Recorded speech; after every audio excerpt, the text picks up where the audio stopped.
Do you remember the man who murdered a bunch of people and was never caught? Well, it all starts with this man, the Zodiac Killer. We don't officially know his name, but that's what he's called. He was likely around 30 to 45 when the story starts, living in an unknown location in Northern California. The Zodiac has a problem. I, like many others, believe he's a psychopath who targeted vulnerable people in isolated spots and killed them. He comes across as straight-up diabolical.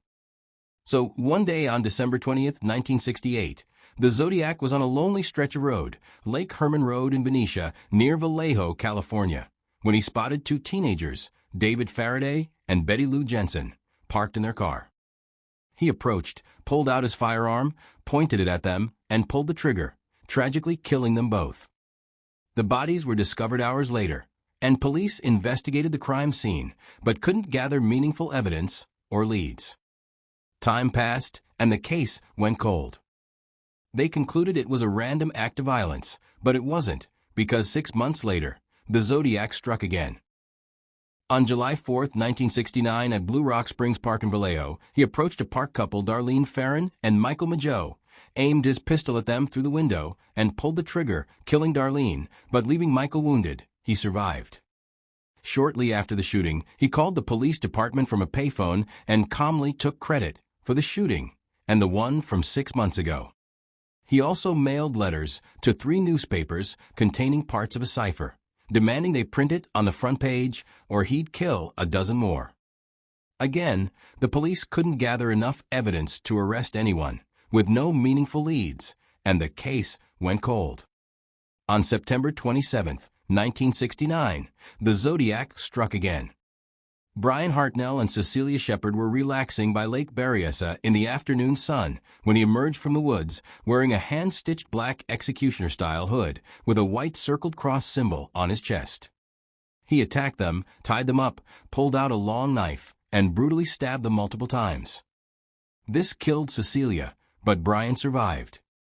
He then walked to their car and wrote the dates of his previous crimes on the door with a black marker. By this time, Northern California was in panic. People feared for their lives. And to make things worse, the police hadn't been able to get a hold of any meaningful evidence or leads. On October 11, 1969, he struck yet again in San Francisco.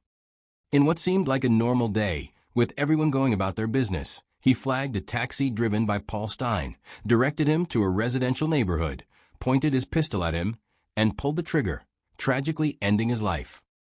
This time, he was spotted by 3 teenagers who immediately called the police. But due to a dispatch error, the police couldn't get the actual description of the murderer at the time.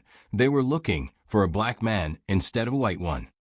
They eventually arrived at the crime scene, and the Zodiac casually walked past the police without being suspected, marking the closest they ever got to him. He even mailed bloody pieces of Paul Stein's shirt to a newspaper to prove the police were incompetent.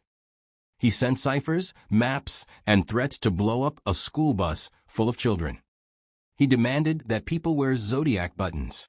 He became a media sensation, calling into a TV show and mocking detectives by name. He claimed he was no longer committing murders, but collecting slaves for the afterlife, and that he would disguise his killings as accidents or muggings. However, by 1970, the confirmed murder stopped, no more bodies.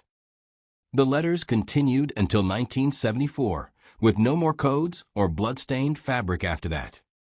He left behind a trail of broken families and a mountain of evidence that, even with modern DNA technology, refuses to give up a name. He became a ghost. To this day, the Zodiac Killer remains an unsolved mystery.